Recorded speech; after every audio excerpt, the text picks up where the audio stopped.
जय द्वारकाधीश। भगवान श्री कृष्ण के मुख कमल से वाणी स्वरूप श्रीमद् भगवद गीता प्रकट हुई।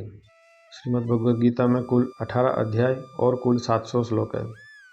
मार्गशीर्ष महीने के शुक्ल पक्ष की एकादशी तिथि को श्रीमद् भगवद गीता प्रकट हुई, इसलिए हम वो तिथि गीता जयंती के स्वरूप में मनाते हैं।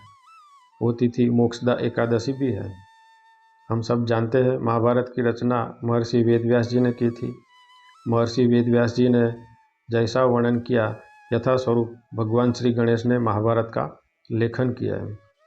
और श्रीमद् भगवद गीता महाभारत के 20वें पर्व के पहले से लेकर 18 अध्याय में गीता का लेखन हुआ है। तो आज हमने जाना कि श्रीमद् भगवद गीता भी भगवान श्री गणेश के हाथों ही लिखी गई है। तो ऐसे भगवान श्री कृष्ण के मुख कमल से प्रकट हुई श्रीमद् भगवद गीता अर्जुन ने सुनी और उपदेश प्राप्त किया। महर्षि वेदव्यास जी त्रिकालदर्शी थे, उन्होंने यथा स्वरूप भगवद गीता का वर्णन श्री गणेश जो को किया और भगवान श्री गणेश ने श्रीमद् भगवद गीता का लेखन किया। ऐसे साक्षात भगवान श्री कृष्ण स्वरूप श्रीमद् भगवद गीता हमारे पास है। तो श्रीमद् भगवद गीता का हम सभी सनातनियों को अध्ययन करते रहना चाहिए। जो 700 श्लोक हैं उसमें भगवान श्री कृष्ण के मुख कमल से 574 श्लोक प्रकट हुए। अर्जुन के 84 श्लोक है, धृतराष्ट्र का 1 श्लोक है और संजय जो धृतराष्ट्र के सारथी थे उनका 41 श्लोक है। ऐसे कुल मिलाकर 700 श्लोक श्रीमद् भगवद गीता में है।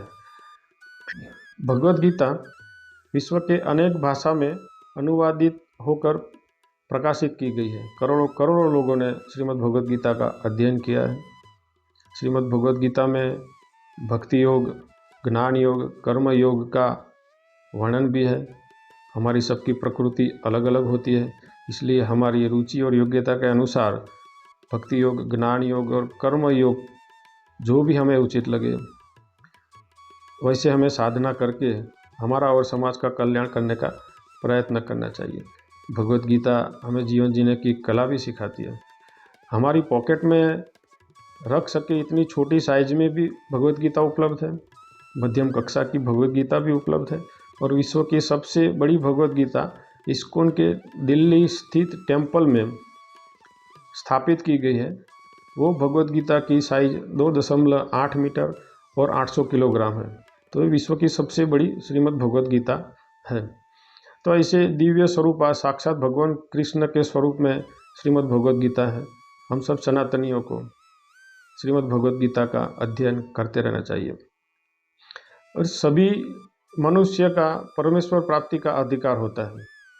जो भी व्यक्ति श्रीमद् भगवद गीता में श्रद्धा रखता हो वो व्यक्ति का भगवान श्री कृष्ण का आशीर्वाद प्राप्त करने का भी अधिकार है। तो ऐसे श्रीमद् भगवद गीता का अधिकार, गीता में जो भी व्यक्ति श्रद्धा रखता हो वो सभी का अधिकार श्रीमद् भगवद गीता में है। इसलिए श्रीमद् भगवद गीता का पूरी श्रद्धा के साथ हम सभी को जीवन में अध्ययन करते रहना चाहिए। जितना भी हो सके भगवान श्री कृष्ण ने जो हमें उपदेश दिया है वो उपदेश का अनुसरण यथाशक्ति करते रहना चाहिए। जय सनातन।